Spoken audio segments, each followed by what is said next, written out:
Ah, váyase al equipo de contención. Me trató como cualquier cosa. Yo que era uno de los más antiguos ahí, y el de más experiencia, el que comandaba, me choteó, me botó. Sosa asegura desconocer en qué momento y quién cambió la orden de captura por asesinato. Lo que sigue en la versión de Sosa Saavedra son palabras que hieren más las llagas aún abiertas. ¿Y esos muchachos de qué estaban acusados entonces, según ustedes, para que se haya ordenado su captura? No, según nosotros no. Según los informes que habían llegado. Ellos habían participado en el reglaje y en la armadura del coche bomba. Ese coche bomba lo habían robado en la tarde, por Santa Anita creo, algo así, y se lo habían llevado a la universidad, y en la universidad lo habían metido. Y ahí lo habían acondicionado, y de ahí salió directamente hacia el Tarata. Ya estaban identificados, ¿no? Solamente queríamos saber su nombre, nada más. Pero el informante, ese es. Y aparte le preguntamos... ¿Y era tan confiable el informante que con solamente el informante señalar... vivía dentro de la universidad.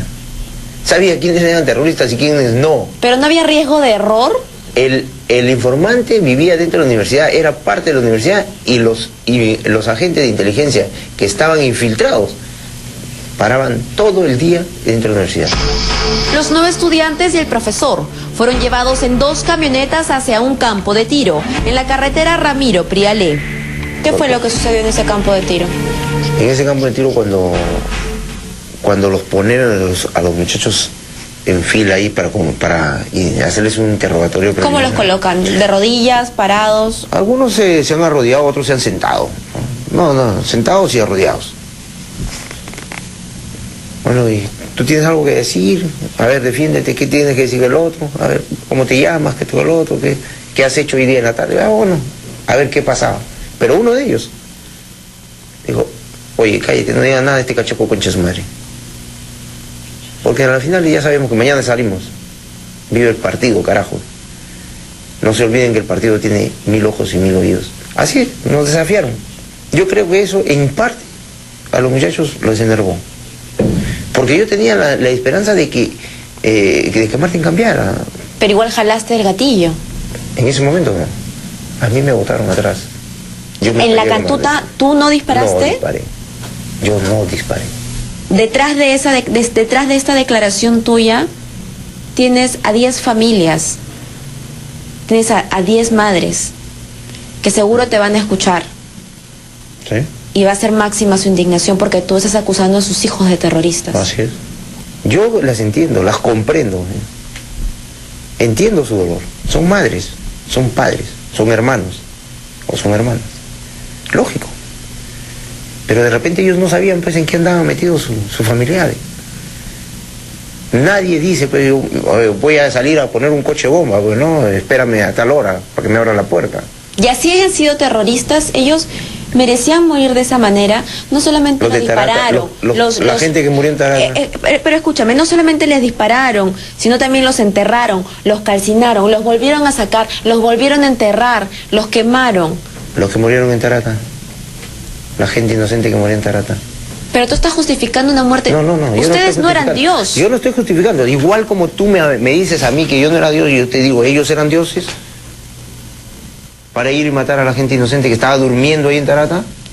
Pero tenían que hacer lo mismo, tenían que ser tan violentos como ellos. Desgraciadamente, pues, esos son los errores que se cometen en la guerra. Si no fuera guerra. Vas a pensar, no, pobrecito.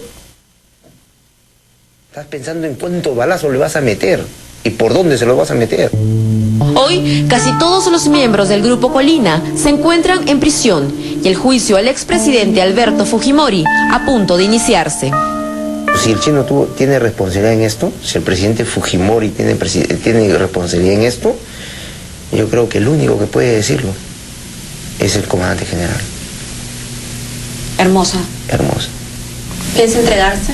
En algún momento sí, lo voy a hacer. Debió haber un juicio lógico, está bien, pero que sean justos con nosotros, ¿verdad? Así como han beneficiado a los terroristas, así como los han indultado a algunos, como los han amnistiado a otros, Debieron a nosotros entendernos que nosotros no matamos para robar, no matamos porque éramos delincuentes, matamos porque desgraciadamente el comando nos decía hay que matar a los terroristas porque así defendemos el sistema democrático. Y nosotros defendimos el sistema democrático, pues, a su manera de ellos. Porque al final ellos son los que comandan, ellos son los que dan las órdenes. Nosotros solo, ¿qué hacemos? Cumplir las órdenes. De entregarse, lo que Sosa Saavedra ha dicho esta noche pronto será evaluado ante un tribunal de justicia, tal como debió pasar con todos los acusados o sospechosos de terrorismo que fueron asesinados por el Grupo Colina, tal como sucederá este 10 de diciembre cuando Fujimori finalmente rinda cuentas al país.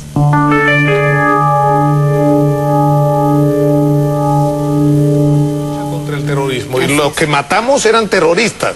Con eso está diciendo, Gisela, que tu hermano era un terrorista. Bueno, lamentablemente esa ha sido la justificación que han venido utilizando no solamente los asesinos del Grupo Colina, sino gran parte del grupo fujimorista que defendió esta forma de actuar de este escuadrón de la muerte, el Grupo Colina. En primer lugar, dentro de la Universidad de La Cantuta había agentes del Grupo Colina infiltrados como estudiantes. Uno de ellos es José Tena Jacinto, quien ya tiene una sentencia por colaboración eficaz en el proceso en el que estamos a 15 años. Él era un informante. Él era un informante que tenía 5 años en la Universidad de La Cantuta, que vivió dentro del internado de la universidad y que todos los días presentaba su informe de inteligencia a Santiago Martín Rivas, que era su jefe. Durante los 5 años que estuvo en La Cantuta, en ningún momento presentó el nombre de ninguna de las 10 personas. Se lo ha dicho como parte del juicio. Ahora, porque lo que dice Sosa es, ellos participaron directamente en los atentados, claro, y nosotros teníamos esa información de inteligencia y fuimos a capturar a la gente que había participado. Así es. Es más, dice una cosa increíble, que yo no entiendo cómo pudo haber ocurrido. La Cantuta, que era una universidad controlada por el ejército, fue el lugar donde se preparó el coche bomba que voló en Tarata. Absurdo, en primer lugar, porque no solamente La Cantuta está a una gran distancia de Miraflores, sino porque había el control estricto de los militares para todo aquel que entrara y saliera de la universidad.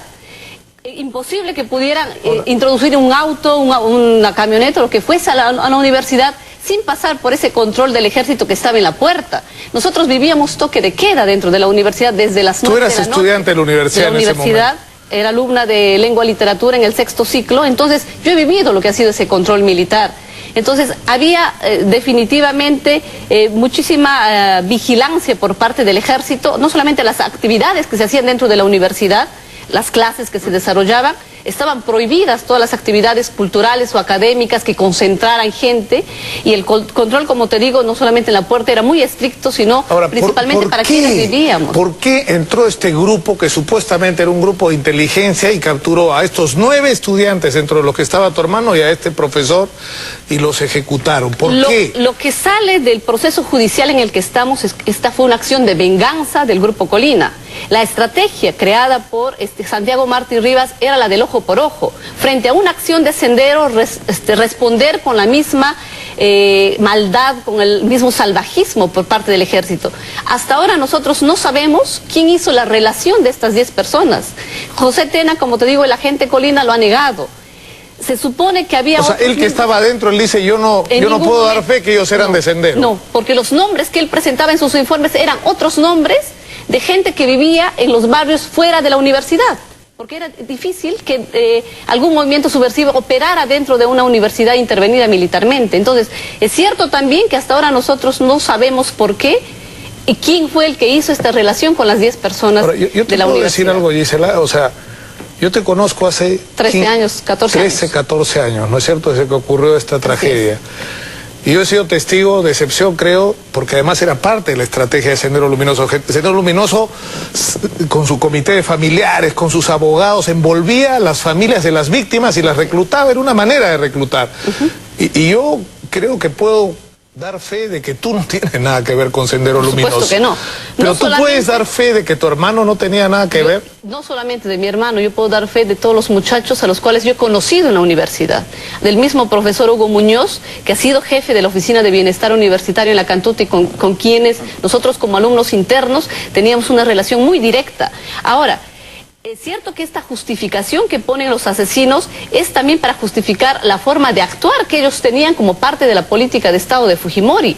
Si nosotros, y me incluyo como estudiante de la Cantuta, hubiésemos sido terroristas, no solamente el Estado tenía la oportunidad de detenernos, de presentar las pruebas que fuesen necesarias, de someternos a un proceso sumario de jueces sin rostros, tal vez de ponernos cadena perpetua.